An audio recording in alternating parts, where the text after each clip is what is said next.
Everyone. Welcome to Las Vegas Market Programming Pre-Market. Today we have Sue Wadden, who is Director of Color Marketing for Sherwin-Williams with us. She's going to be going over their Colormix Forecast 2021. This is being recorded, so if you miss any part of the presentation, you can join our YouTube page later on, or you can visit our website and go to the previous webinars and find it there. This is also CEU accredited, so if you need that credit, it will be emailed to you tomorrow with some other information from Sherwin-Williams. So at this time, Sue, I'll turn it over to you. Awesome. Thank you so much, Kim. Hi, everybody. It's great to be here. I'm very excited to launch Colormix Forecast 2021. We recently went live with our whole forecast, and so I'm excited to give you a first look. This is the first time I've presented it. Again, as always, it's a labor of love. We pour a lot into this, but particularly in 2020 with COVID, this has been quite a year for everybody. So I really just want the presentation to be beautiful and just relaxing. So sit back. It'll be about an hour. Hopefully we'll run about 50 minutes and open up time to have some questions. So yeah, without further ado, let's just get going. As always, this is for CEU. So this is just the reproduction and distribution side, which we always have to show. Presented to you by Sherwin-Williams, which we're excited about. And again, hope you like it. So as we all know, the global effects of coronavirus, social unrest, political turmoil, it's all a really massively layered and complex situation that evolves daily. For all of us, we've had to both professionally and personally adjust to whatever this new normal is, whether it's working from home, job losses, projects on hold, feelings of fear and uncertainty. All those things are just really complicated emotions and effects, and we're seeing how those effects are evident. But on the flip side, we're starting to see some positive outcomes. I think we've all been excited to read how the planet in a very short amount of time has started to restore itself.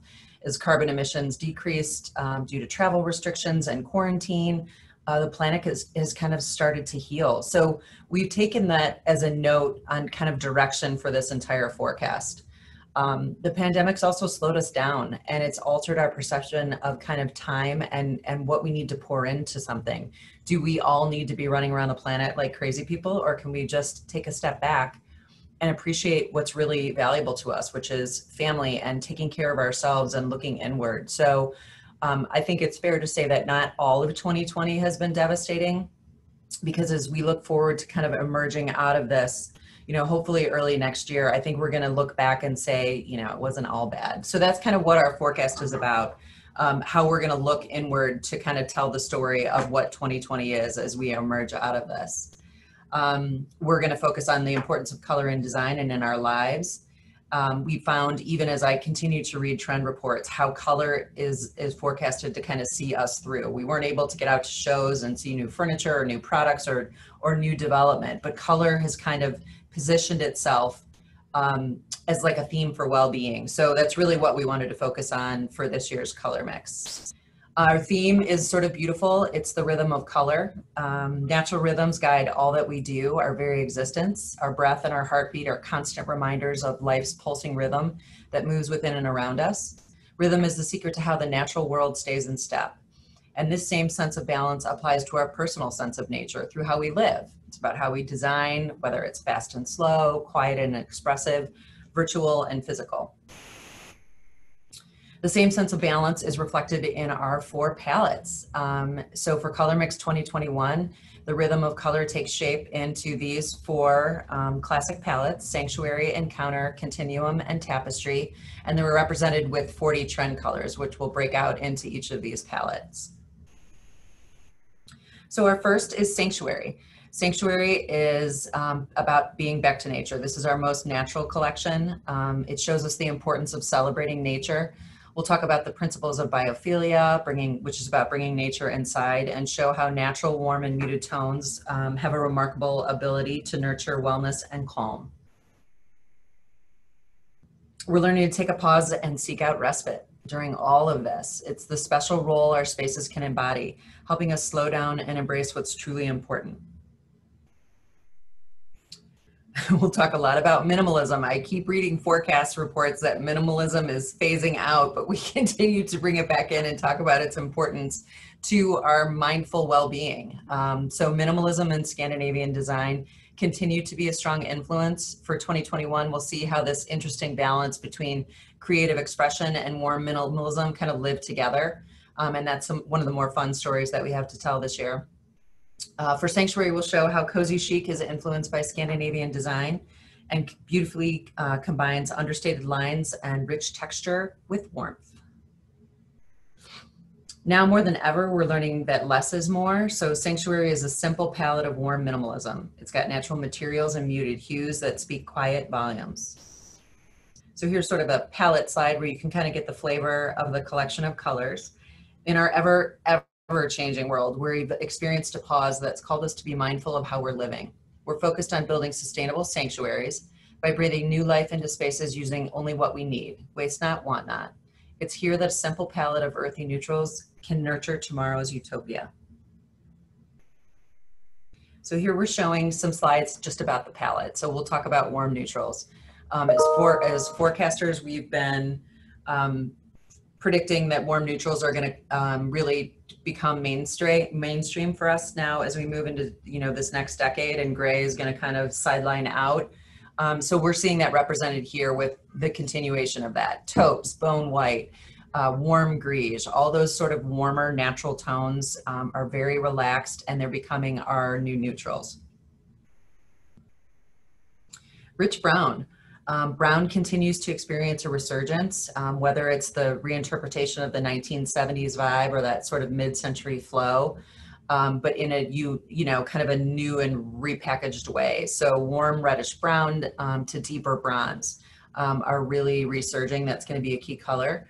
And I think it's important because this rich hue has a vintage appeal, and it's sort of cozy and luxurious. Again, as we focus on our sanctuary spaces, brown is just we have really positive associations with brown. Sunbaked orange, we had our color of the year a few years ago, was cavern clay, and the love of terracotta is going to continue on in 2021. It's earthy, it's a pigmented hue, and it's going to increasingly grow outside of just even accessories and products into sort of sofa and upholstery. It's a versatile color, and it warms up both commercial and residential interiors. These rust-inspired hues offers calm, comfort, and sophistication. And I love the dusted hues, sort of that like sandy earth-baked finish that you can see in lots of terracotta product. And then Neo Mint. Green has continued to be a really important color over the last few seasons, and that story will continue with Neo Mint. We're seeing renewed interest, I think, for many ways in green, but particularly here in Sanctuary because it's such a natural organic tone. But I love the sort of freshness of this Neo Mint. It's not really sage. It's got a little bit of an edge to it, and I think it's super beautiful. And like for those that are familiar with our trend forecast, we always do macro influences that sort of inform the theme and direction of each of our collections. So we'll move into the macro for Sanctuary. So here we're going to talk about the key influences, whether that's from ideas, arts and culture, events, fashion, or even behaviors. That's kind of what informs our like big ideas of where these trends come from. So we'll talk about wellness and biophilia, nesting, warm minimalism, and Scandinavian design again. So wellness and biophilia. In a post-COVID-19 world, emotional well-being will become now more important than ever. Regardless of what our built spaces look like in the future, it makes sense that we need to give more thought to how they make us feel. Within the fields of biophilic design and environmental psychology, there's a growing body of research identifying how the design of our environments can impact our overall quality of life. I think this is a really unique opportunity for us coming out of COVID to do something interesting in design that I think inherently designers always have known about biophilia. It's sort of inherently natural to what we do. But these just simple principles can kind of change the way an interior really feels. So here's some principles, you want to create an atmosphere of wellness. So create spaces that provide sanctuary for guests, like a garden or a quiet shaded spot shrouded in lots of greenery. You know, big windows when you can do it, if you're building, you know, a new construction, or at least a focus in some areas of the home on that sort of organic space, because the links, like the physiological links to nature and humans are so strong. It's a great way to build that sort of natural aspect into the home.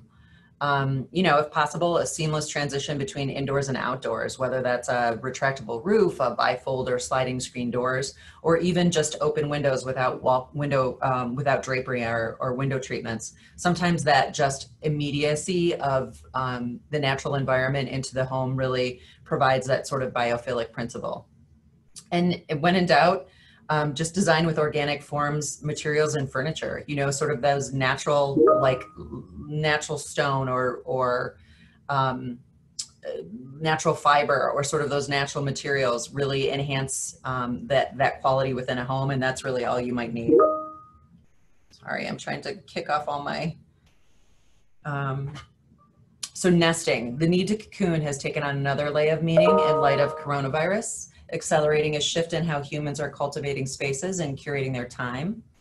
You know, the idea of hygge we've talked about for the last several seasons, that Scandinavian principle of like nesting and cozy comfort and creating a harmony within your space. That's going to continue as we emerge into the winter and focus inward and kind of, you know, stay safe and stay within our own homes. So people want those sanctuary spaces. So it's now a time to like emphasize that. And create these new sort of nurturing spaces within the home. More minimalism. 2021, there'll be continued focus on pared down living and sustainable lifestyles, while embracing the beautiful restraints of living with less. We've talked about this for those that have been to our trend reports before.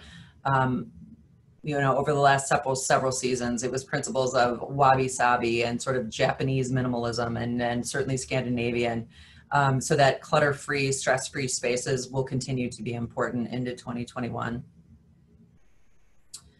And then some interesting notes here. During periods of confinement and beyond, consumers will be increasingly carve out dedicated spaces for mindful living and special rituals within their home. So whether it's just simple things like separating your workspace from your living space, you know, mindful strategies to help people do that will be important for designers to help like kind of talk through that. Introducing the idea of meditation zones or reading nooks or cozy spots to soak up in the afternoon sun.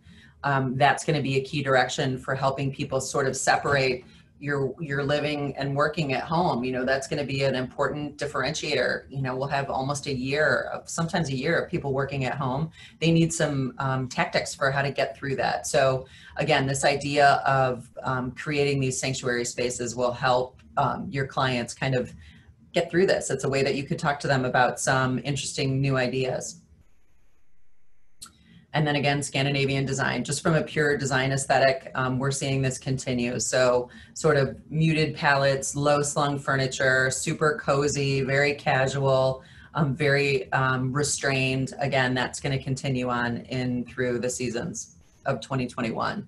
And here's just some more, you know, Scandinavian design principles. Light and airy, tactile elements, styling is pared back clean, lots of wood and natural materials. We're seeing a resurgence of blonde and dark woods together, not so much that gray bark wood, but more of like a deeper, almost walnut wood mixed with blonde. And it's adding some interesting, unique details to furniture. And again, the palette is really muted and desaturated. So we'll quickly touch on surfaces and materials. 2021, we'll see materials and surfaces designed to bring reassurance. So that's a key thing to know. We don't want anything too jarring, anything too overly styled here. This sanctuary palette's about really natural tactile elements, simplicity, ethically sourced materials, textiles, natural fibers, and again, speaking to the importance of nature. We see things like vegan leather or synthetic leather. You know, we're all concerned about the planet, so new material sources are gaining momentum every day as technology evolves. natural stones, geodes, amethyst, quartz, agate, all those like natural principles. We show it here in jewelry, but it's all over the home, and those will continue. And then the idea of raw materials, so not hyper perfect edges where you see the mark of the vessel, whether it's, you know, tablescapes and accessories or live edge furniture. That's not going to go away anytime soon. And then from a texture perspective, the nubbier, the better, you know, not super processed, not overly refined. That's a key to the sort of restorative properties of sanctuary. And then sort of the tactile, the sandy edge, the sedimentary, we're still seeing like this hypertextual surface. And it's not, again, super high shine. From textiles, we're gonna try to create a sense of reassurance and solace with the home with super warm, again, ethically sourced textiles and fibers. So natural fibers, really elegant, and, you know, always important almost from that, for that coastal vibe, but we're going to see that transcend sort of into the minimalist and the modernist space. Earthy color palettes, again, organic materials in these soft and muted colors. Bouclés and really, really hyper soft textiles. Again, they just create that like teddy bear-esque environment, right? Where you just want to snuggle in and get comfortable. And we love the look of corduroy. It's sort of retro and nostalgic. We get that reference to the 70s, but again, it's textural, it's tactile. It's something that you can sit on and really, you know, feel the surface that you're, you know, luxuriating in. And then, you know, space-dyed yarns, so nubby yarns, interesting, super hyper textures with new material sources. Again, in that muted color palette, create this sort of very soft textile report. Oops. So this is our gallery section, where I'll show some examples of sort of interiors in practice in the sanctuary palette.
So that was Sanctuary. And now we're going to move into our second palette, which is Encounter. Encounter is all about layers of local character. We've talked about these stories of artisan craft and how living local and hyperlocal is really important, and that's what Encounter is all about.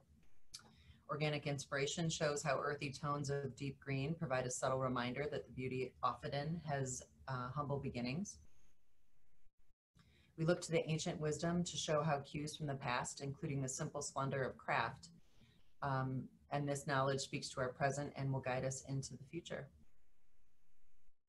Adaptive reuse, from substantial architectural elements to the smallest of decorative accents, is especially sustainable way to express style. And here's our palette for Encounter. It's a story that's passed down. Like a treasured heirloom, handcrafted materials remind us that every single story started from humble beginnings. We're taking in the rich experiences locally and globally, past and present, to curate a warm and earthy palette that tells our own tale of self-discovery. Here is Camel. So Golden Harvest is going to be sort of, these yellows are really going to emerge in 2021 as a new color to watch. It's kind of a warmer update on beige with natural materials of elevating global influences, from flooring to textiles to cooler colors and warm golden metals. Warm and sandy hues will balance cool neutrals and bronze tone. So again, a color to watch. Deep green, again, we're going to continue the story of green, but here in Encounter, we show it much richer, darker. I think we've evolved from our love affair of navy last year and blues into sort of this green universe, and the appeal is transcendent. We're seeing it in kitchens and baths and all over the home. Again, I tie it most often to its natural roots and its sort of natural and environment. Mushroom colors, these brown tones, again, brown is a key color. This is sort of that freshening up of neutrals. They're warmer, they're richer, but again, they're very reassuring and inspirational. You know, you see this sort of natural environment kind of transcending this global appeal of this color. Blue, again, we talked about green, but we're going to still talk about blue. Blue is always an important color, and we see that. But I love here the link to indigo blue and sort of the storytelling of what, how we use blue in interiors. Macro influences for Encounter are the idea of hyperlocal, modern bohemian, natural materials, and storytelling. So the idea of hyperlocal, there's a, this isn't a new theme, and we've talked about it for the last few years, in the idea that you want to live local, you want to shop local, you want to celebrate the things that are going on around you, as opposed to sort of this global philosophy. And again, we like it here because it's about rediscovering the wisdom of our ancestors. How did your grandmother work in the garden? Like what did she do that's different than how things are done now? And how can that wisdom, sort of that ancient wisdom, inform what we're doing in the future? And I think we'll see those ties really develop as people spend more time at home, more time inside. We don't have easily access to sort of the global marketplace. So it'll be interesting to see how consumer culture shifts a bit with this sort of look at the hyper-local. So continuing to be important, the idea of craft and honoring artisanal techniques. We love things that are handmade. We love them in our neighborhoods. We love the idea that we're going to celebrate the way things were done before to inform how we sort of take our path into the future. We're seeing lots of symbology from all sorts of global roots. So whether it's Native American tribal aesthetic or African motifs, there's a lot of that fusion, that sort of bohemian global modernism. I don't know how we're gonna talk about it, but again, it's that fusions of this kind of worldview on design. It's interesting. And then there's the idea of warm bohemian. So this this style has evolved, over the last several years. Again, natural materials, globally inspired. Here we're showing it a little bit more restrained with a little bit more sophisticated color palette, not necessarily bold and spicy, but a little more free-spirited, a little natural. What we understand is, this is interesting, what we understand is Bohemianism emerged from early 19th century France, where artists really were seeking out less expensive areas of Paris to sort of live and create. And it kind of led to this idea of a vagabond lifestyle. So I love that reference, and we're, all about Bohemian design today, very casual, very inspired, again, by this idea of localism, and that trend will continue. The idea of natural materials here, right? Sanctuary and encounter are really kind of tied together. And it's important to note in uncertain times, the home is set to shift from the idea of simply cozy hygge to a protective cave-like space.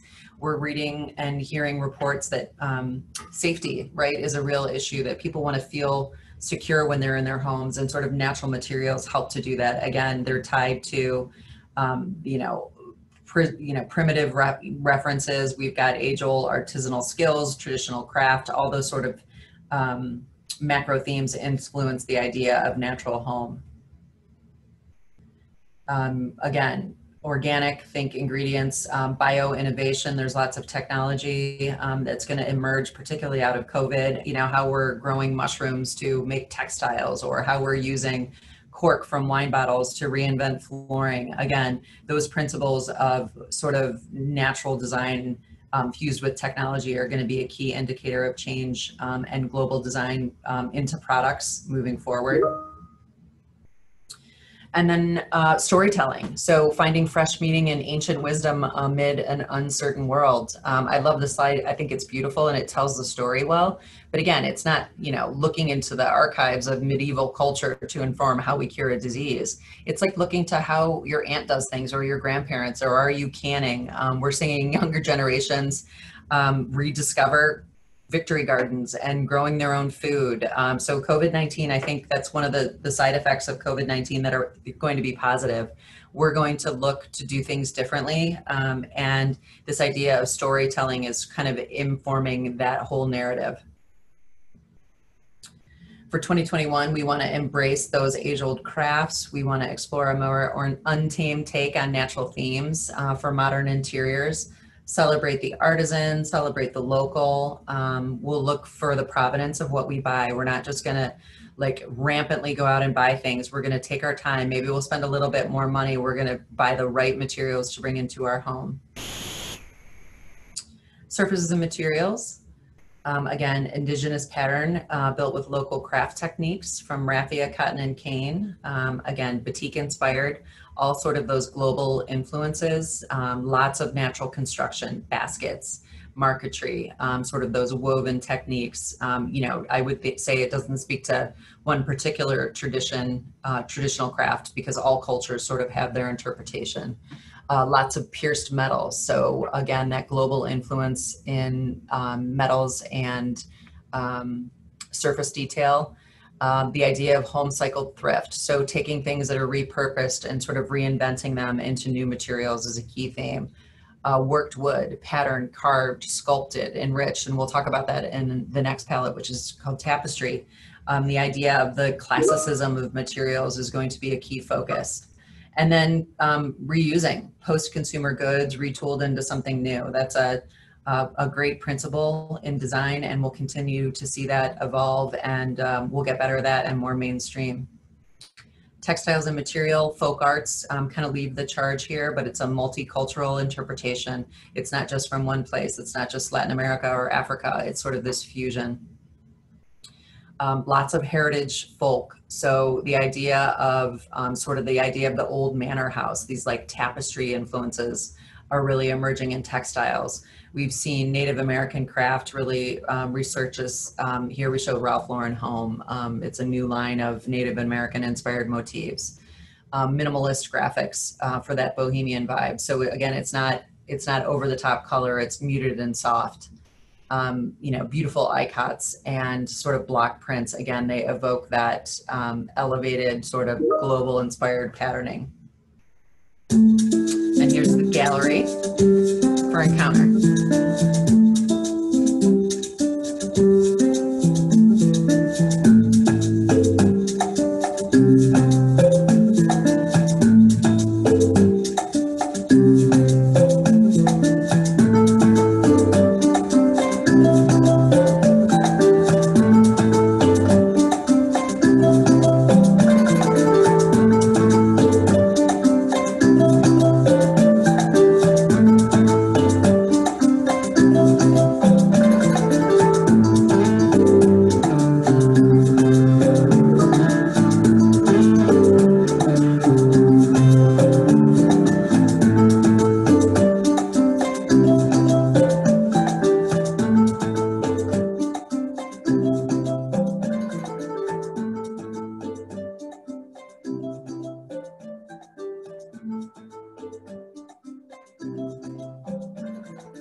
that is Encounter.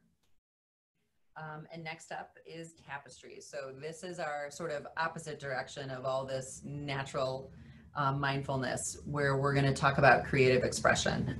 Happiness, pure and simple, bringing joy back in color and going wild to create joyful environments is all of what Tapestry is about. We see lavish jewel tones join layers of pattern and texture to tell another maximalist story. We talked about this a few years ago, and we're bringing it back in 2021.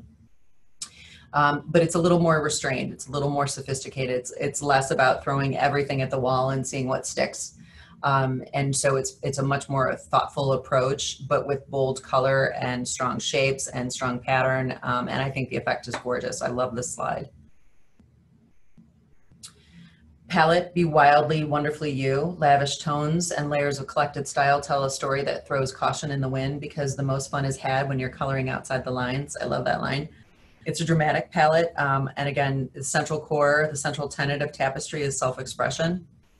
And you'll see that manifest in the way the colors come together. It's about energetic brights. Again, the idea of using play and color as an accent. Neon is an interpretation here. Not that that's going to be appropriate for every interior, but again, the idea of just creatively exploring color is what's key to Tapestry. Moody hues, darker colors. You know, we've seen a resurgence over the last couple seasons of darker tones. Again, our color of the year last year was navel. So there's this idea of seeking out dark, like rich, ripened colors to kind of tell that sort of like creative sanctuary story. We still see that interpretation with the hues of Tapestry. Balanced contrast, so bringing light and dark in together. I love this kitchen. You know, it's hyper pattern aware, but again, we haven't seen this like boldness in a while, and I think it's good to see. I think it's beautiful, and it will help see us through this sort of crazy turmoil.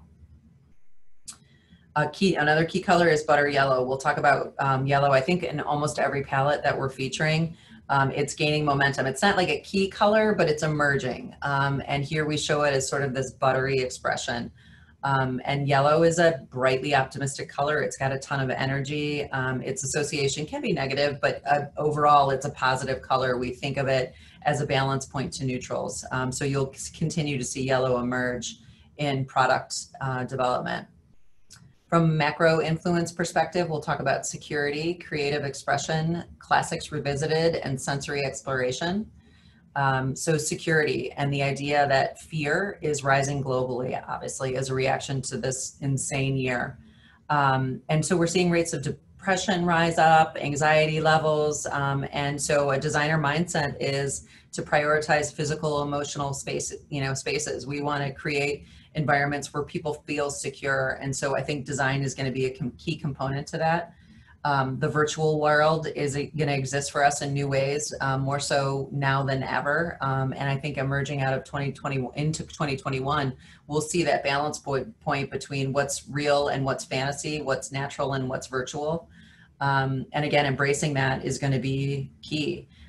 So there's some reports that we've read that said rethink ugly, as well as horror. Or the shock factor of dark, rich colors. You know, that's not always appropriate for interiors, but again, we're throwing everything at the wall and we're seeing what stick now, because basically there's no rules. Creative expression, happiness is an emotion. I love this slide. It makes me feel good, right? It's not just about the pure joy on this little cutie's face, but it's also about this creative color and the use of color on the wall. And so we're seeing that happiness is an emotion we crave, and color can kind of take us there, as well as this like creative expressionism. So use color in feel good ways. Spending more time at home now is highlighting how much we want to surround ourselves with great color. It brings joy. You know, a bold accent can go a long way to like sort of bringing that creative inspiration. You want to tap into positive emotions, and color can do that for you. And then aim for some wow factor, create some drama. Again, we're living in our homes now more than ever, so make it the space that you want to live in. This is interesting. So this is sort of an emerging trend, the idea of classics revisited. We're looking back now to sort of create this nostalgia that helps informs our future. So there's an interesting term in archaeology called skeuomorph. and it refers to an inherent aspect of an older object that has survived as an ornament in a newer version. So if you want to think of a ringtone on an iPhone that sounds like a 1970s dial-up phone, that's the idea of skeuomorph.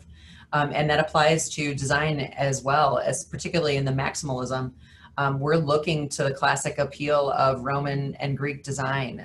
We're looking at sort of that vintage Victorian revival. Again, there's that sense of nostalgia, that we're safe. We kind of know what that is. We've been there, done that. We've read about it. We know those key design styles, and it makes us feel good. You know, it's kind of not the unknown. So that's, I think, really why this trend is sort of re-emerging. And I also think it's a balance point to all the minimalism. There's like a natural pendulum swing. You know, we've been so one way, we're swinging sort of the other way in some senses as well. And then the idea of sensory exploration as we try to figure out who we are virtually and who we are as human beings to take us into this virtual environment. That's going to be a key emphasis on design and sort of learning that part of, you know, the home as hub. You know, the idea of digital identities. I think it took a lot of us to get used to being on our Zoom calls or our Teams calls or our video conferencing. You know, we're not always used to seeing ourselves. So this idea of your digital avatar is going to continue to be important as we feel good about seeing ourselves in the virtual environment. And then there's an interesting science that we've been reading about. It's called neuroaesthetics. It's a branch of science that explores how visual aesthetics can impact our brains and physiology. And that can be used to create mood boosting spaces. This is like Color Factory or the Museum of Ice Cream. Again, those ideas of big, bold color in immersive spaces impacting our psychology. Surface and material. You'll see tapestry is all about bold, optimistic joy in color and surface. So here, you know, kind of opalescent, sort of that rainbow effect on products. Exuberant surface, layering texture on pattern on materials to create these tableaus that are super rich and full of storytelling. Painted surfaces, certainly. Composites, compiling, you know, patterns and different materials together in this sort of collage format. And then certainly mosaics tell that story as well. Materials, it's all about opulence. There's some beautiful, gorgeous new tapestries and textiles on the market that speak to sort of this path towards heritage and maximalist design. So hypercrafted, again, these like tassels and ornaments and edgings and you know, things that we haven't celebrated very much in the last 5 years because of the craze of minimalism. We're seeing those reemerge. It's about joyful pattern, updated traditional overblown scale, like beautiful damasks and traditional textiles are kind of reemerging, but the pattern and color is hyper inflated. So they're much larger in scale. Certainly animal prints have been all over the last couple seasons, both in fashion and now interiors, and that's going to continue. And then the idea of hyper accelerated pattern. So we're not seeing it just on textiles, it's moving onto the wall. Wall covering is trying to make a comeback, and we're seeing that really well done with these like beautiful mural type wallpapers. Oops, here's the gallery slideshow.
That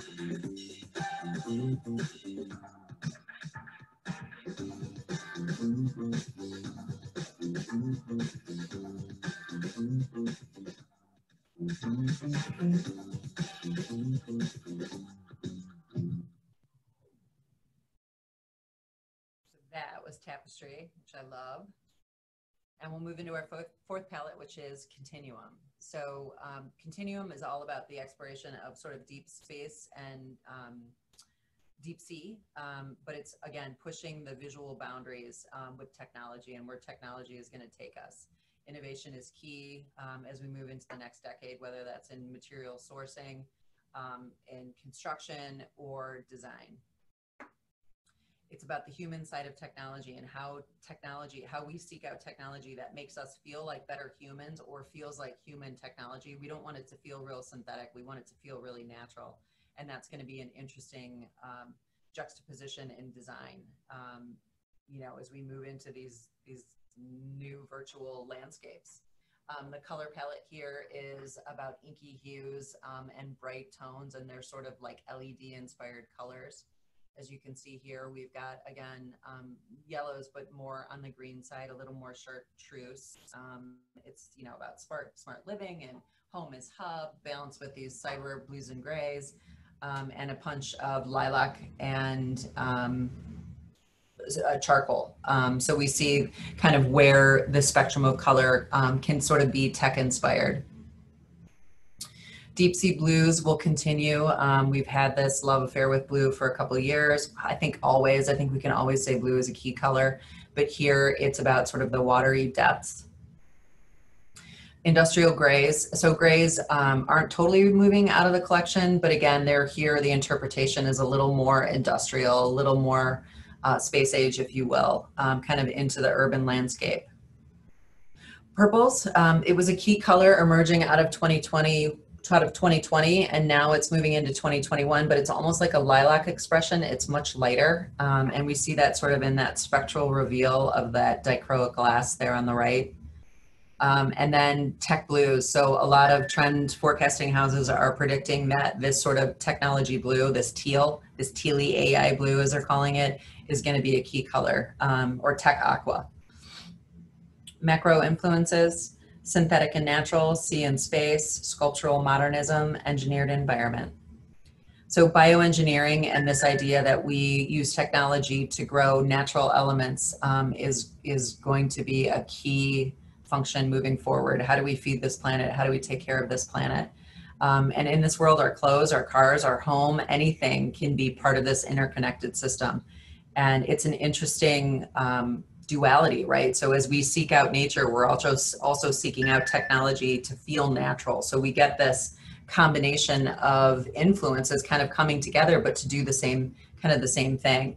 And I think this is going to be a really important macro theme to drive like innovation and long-term trends, is how do we make technology feel natural, but also solve problems. Sea and space. You know, we just launched some rockets through SpaceX. The US military has created a sixth branch of the military, the Space Force. So again, we're going to see in sort of media and mainstream media how the effects of space exploration is sort of coming back up to the surface. But it's also about how we explore the deep sea for innovation and inspiration. You know, half a century ago, we started discovering the surface of the moon and deep space. But what we do realize is we don't know a lot about the deep sea.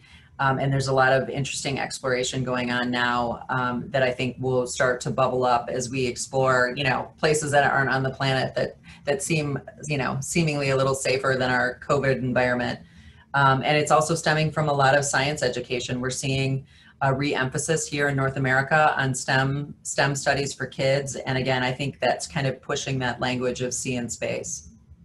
Sculptural Modernism, we built this in because of the architectural reference. You know, modern building technology is changing and evolving every day. We're just continuing to develop new innovations to make our built environment even more interesting and more technologically sound. But at the same time, we look at the roots of sculptural modernism in architecture to sort of inform that design. And so I took a lot of inspiration from the Bauhaus movement, which just celebrated, you know, 100-year anniversary. And so it's about, you know, form following function. We want not frivolous design sometimes. We're going to be about minimalism again. It's about architectural elements and then integrated technology. Technology was key to the Bauhaus movement. So we thought that this was a strong influence for this continuum theme. And then within the home, how is the built environment going to change? How is technology within the home going to do things for us in the very near future that's going to help kind of change our lives? And the idea of speculative design, and this is interesting, it uses imagination and storytelling to build fictional scenarios that imagine what the future might look like. It's often equated with like a trend forecaster, but like a long-term futurist. And actually it is now a new discipline within several design schools as an emerging program. So again, taking young, cool designers and having them think about the future and how this is going to impact change. And I think it's a really interesting discipline to explore.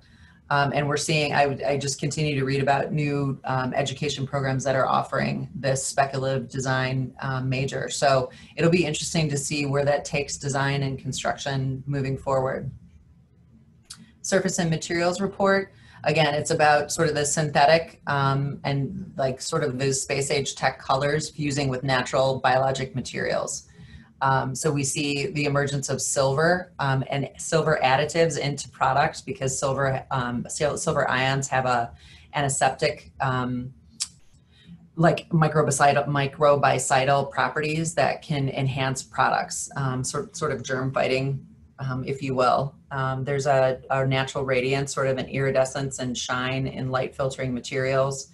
You know, lots of glass, lots of transparency, lots of layers of that sort of, you know, window into the product that you're looking in.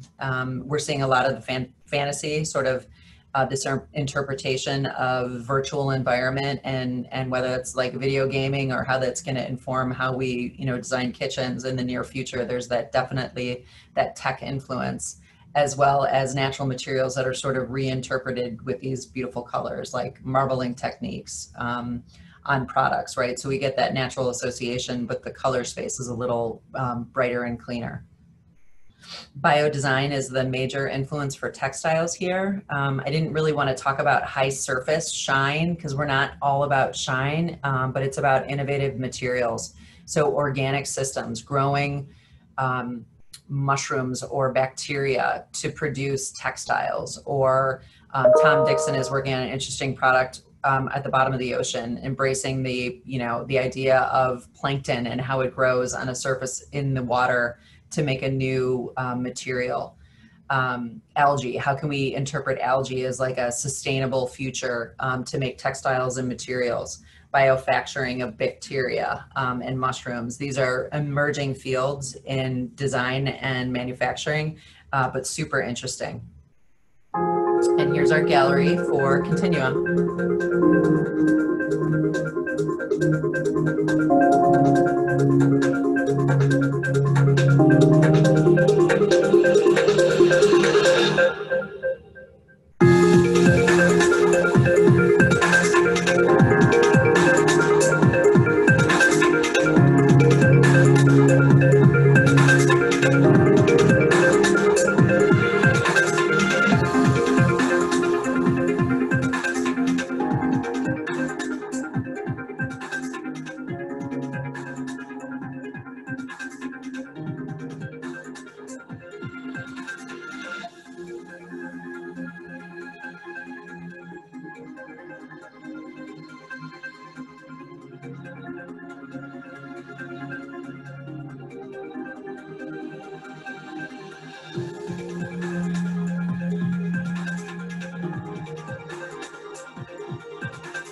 So that is our Colormix forecast. We hope you enjoyed the presentation today. We're just in under an hour, so I'm happy to jump and answer some questions, or I can follow up with you later, or certainly anybody in our designer account executive team would love to answer any questions that you might have. But we hope you've enjoyed the 2021 forecast, and everyone stay safe. And I know it's going to be a tumultuous fall, but hopefully we're seeing sort of the light of what 2020 might hold for us. So thank you very much. And yeah, I hope you liked it.